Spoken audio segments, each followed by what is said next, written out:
서울대 미대 입시에서 수험생들이 제출하는 그림을 한 장당 수십만 원씩 학생들이 돈을 받고 대신 그려주는 편법이 성행하고 있습니다. 이명박 대통령은 첫 비상경제대책회의를 주재하고 경기 침체에 대해 선제적인 대책 마련을 강조했습니다.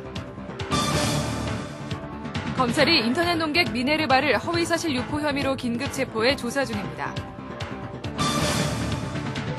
병원들이 사용이 중지된 약을 한 해 동안 250억 원어치나 처방했던 것으로 드러났습니다. 이상은 이 시간 주요 뉴스입니다.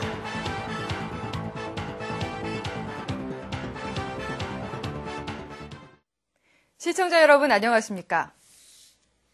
첫 소식입니다. 서울대 미대 입시에서 수험생들이 제출하는 그림들을 한 장당 수십만 원씩 받고 대신 그려주는 일이 횡행하는 것으로 드러났습니다. 조은정 기자가 고발합니다. 서울대 미대 입시에서 독특하게 활용되는 포트폴리오. 학생들이 직접 그린 그림 10여 장을 슬라이드 형태로 만들어 제출하는 일종의 작품집입니다. 기계적인 실기 그림의 틀에서 벗어나 수험생들의 창의성과 개성 등 평소 실력을 보는 겁니다. 그런데 전체 입시의 25%를 차지하는 면접 구술의 핵심으로 입시 당락을 결정할 수 있는 이 포트폴리오 그림들을 대신 그려주는 일이 횡행하고 있습니다. 포트폴리오형 그림들이 한 장에 60만 원에서 많게는 80만 원씩에 음성적으로 거래되고 있는 것입니다. 모두 15장을 내야 하기 때문에 포트폴리오 그림을 사는데 1,000만 원이 넘는 거액이 들기도 합니다. 한 학원 원장님이 자신이 대신 포트폴리오를 준비해 줄 수도 있다고 제안을 했는데 거절을 했어요. 대신 포트폴리오를 준비해주는 사람이 면접 준비까지 해준다고. 실제로 취재진이 강남 대치동 일대와 홍대 근처 입시학원가를 확인한 결과 상당수 학원들이 포트폴리오를 대신 그려주겠다고 나섰습니다. 시간이 촉박하면 직접 미대 전공자들이 그려둔 포트폴리오를 구해줄 수 있다며 암거래를 제안하기도 했습니다. 작년에도 그런 학생이 있어서 하신다 그러면 한 20점 정도 추려서 한번 보시고 하는 것 같으면 25만 원 정도 장당 그렇게 될 거예요. 학생들의 진짜 실력을 보겠다고 마련된 포트폴리오 제도가 돈거래로 얼룩지면서 입시 부정의 한 원인이 되고 있습니다. CBS 뉴스 조은정입니다. 이명박 대통령은 오늘 청와대 지하벙커에 마련된 워룸에서 첫 비상경제대책 회의를 주재하고 지금부터 실물경제 침체가 본격화될 가능성이 있다며 부처 간 협력을 통한 치밀하고 선제적인 위기 대응을 강조했습니다. 이 대통령은 또 중소기업과 서민 가계의 애로를 정확히 반영한 대책이 나와야 한다고 강조했습니다. 정부는 올해 은행권을 통해 중소기업에 약 50조 원의 자금을 공급하고 이 중 60% 이상을 상반기에 풀기로 했습니다. 이 대통령은 또 대기업들이 현금 확보에 상당히 노력하는데 이런 것들이 경제 전체의 선순환 구조에 기여할 수 있도록 협력업체의 대금 결제를 신속히 해서 상생하는 분위기를 만들어 나가야 된다고 말했습니다. 검찰이 인터넷 논객 미네르바를 긴급 체포해 조사하고 있습니다. 서울중앙지검 마약조직범죄수사부는 인터넷상에서 미네르바라는 필명으로 활동해온 30살 박모 씨를 인터넷상 허위사실 유포 혐의로 긴급 체포해 조사 중이라고 밝혔습니다. 검찰은 박 씨가 알려진 것과는 달리 외국 금융기관에 근무한 적이 없고 외국에 체류한 적도 없는 무직자로 그동안 인터넷에 올린 100여 편의 글들은 모두 본인이 썼다고 진술했다며 전문대를 졸업했고 경제 관련 공부는 독학을 한 것으로 보인다고 설명했습니다. 검찰은 박 씨에 대해 내일 오전 구속영장을 청구할 방침입니다. 병원들이 안전성 문제로 사용이 중지된 약 등을 처방해 환자들이 약제비로 250억 원을 부당하게 부담한 것으로 드러났습니다. 이완복 기자가 보도합니다. 서울의 모 의원은 감기와 알레르기성 두드러기 환자에게 뉴바른정 50g을 처방했습니다. 그러나 이 약은 식품의약품안전청이 안정성 문제로 사용을 중지한 것입니다. 환자들은 의료기관이 처방한 금기된 약 등을 먹으면서 약제비를 부당하게 부담한 셈입니다.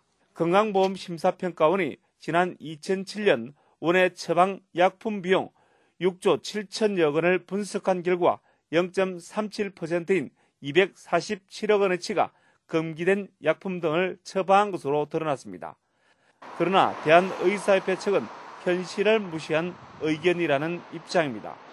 환자의 약물로 인한 위해성보다 임상적인 유익성이 클 때는 약을 꼭 써야만 하는 그 환경이 생길 수밖에 없습니다. 이런 부분들에 대한 정확한 이해가 없이 행정적인 기준으로만 약을 제한하는 것은 큰 문제를 초래한다고 할 수가 있겠습니다.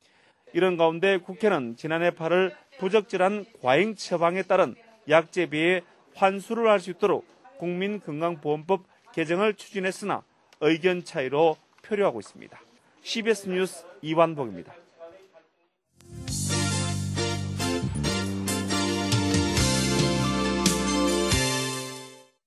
CBS에서는 2009년 새해를 맞아 당신이 희망입니다. 삶이 아름다운 사람들이라는 주제로 10부작 신년 특집 기획을 마련했습니다.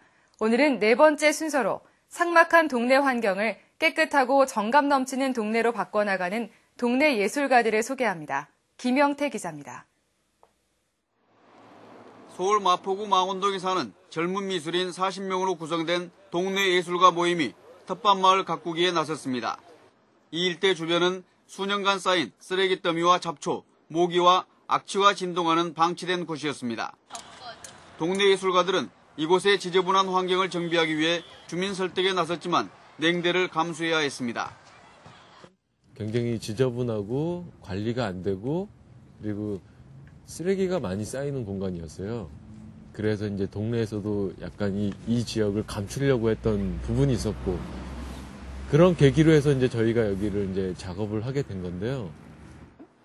텃밭과 산책로가 들어서고 솥대와 벽화, 정자 형태의 동네 사랑방이 꾸며지면서 달라진 마을 환경에 주민들도 놀라워했습니다. 배추 심고 모두 심어가지고 김장해서 동네 환경이 개선되면서 주민들의 생활 방식에도 변화를 가져와 밖에서 술 먹고 싸우는 소리가 사라졌습니다. 전에는 풀이 왕성하고 모기, 파리 같은 게 많았었는데 이제 이번에 이렇게 해주고는 동네가 깨끗해지고 모두 지나가는 사람들이 다 깨끗하고 좋다고 하시고.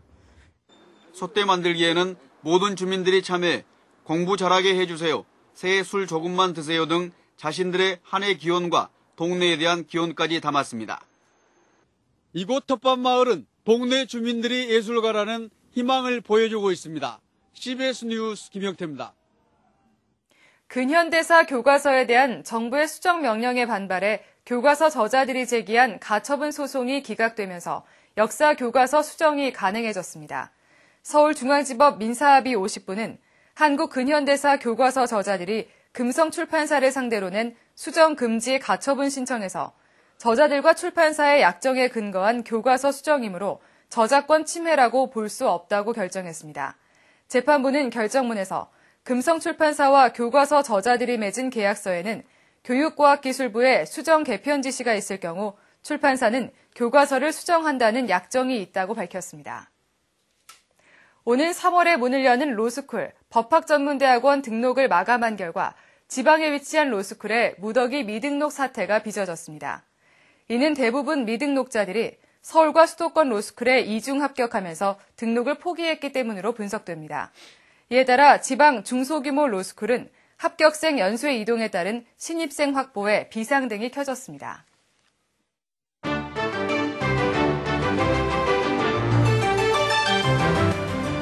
러시아는 우크라이나를 통해서 유럽 전역으로 가스를 공급하고 있습니다.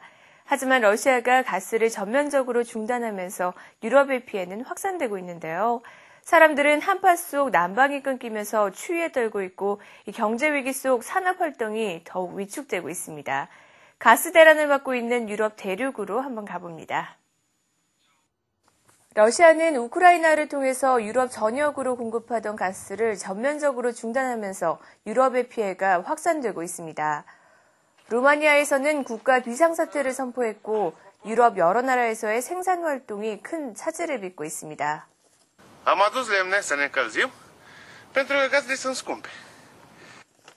한파 속 체코와 터키 등 여러 유럽 지역의 난방 공급이 끊기면서 수만 명이 추위에 떨고 있습니다. 러시아와 우크라이나는 모스크바에서 협상을 재개할 예정인데요. 타결 가능성은 예측하기 어려울 것으로 보입니다. 유럽 전역에 한파로 피해가 속출하고 있지만 독일 베를린 동물원에 살고 있는 북극곰 쿠누트만은 추운 날씨를 반기고 있습니다. 엄마에게 버림받은 후 크누트는 동물원 사육사들의 보살핌을 받아왔는데요. 올해로 2살이 된 크누트의 인기는 식을 줄 모르고 많은 사람들이 동물원에 몰려들었습니다. 거액의 예산으로 700년 역사의 도심을 정비한 멕시코 정부. 하지만 도심 보도에 흉하게 붙어있는 껌으로 미관이 기대만큼 좋지 않아 껌과의 전쟁이 시작됐습니다. 정부는 보도 1제곱미터당 평균 70개나 되는 껌 잔해 처리를 위해서 독일에서 고가의 고급 장비를 도입했고 씹고 난 껌을 아예 삼키라며 주문하고 있습니다. Yo, en lo personal, siempre desde que me acuerdo me he tragado los chicles y nunca me han hecho daño. Por supuesto, sería muy atrevido recomendar que lo hagan de esa manera, pero bueno, pues a mí no me ha pasado nada, ¿no? 껌을 삼킬 경우 건강 문제를 일으킬 수 있다는 지적이 나오고 있는데요. 멕시코에서 껌과의 전쟁은 논란이 되고 있습니다. 지금까지 박주연이었습니다.